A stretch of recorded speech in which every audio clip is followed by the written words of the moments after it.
Samota najprv ťa desí, potom ťa učí a nakoniec ťa uzdraví. Naučíš sa byť sám so sebou, sedieť tichu bez úniku, naučíš sa rozumieť vlastným myšlienkam, rozlíšiť, čo je bolesť a čo len túžba po niekom, kto by ju zaplnil. A zrazu pochopíš, že samota nie je trest. Je to zrkadlo. V ňom uvidíš, kto si, čo cítiš a čo potrebuješ. A práve vtedy, keď ju konečne príjmeš, keď prestaneš utekať a začneš dýchať sám so sebou, sa v tebe narodí nová túžba.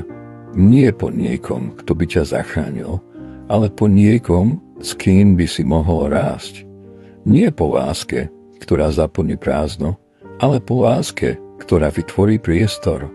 Priestor pre dvoch, ktorí vedia byť sami, no vybrali si byť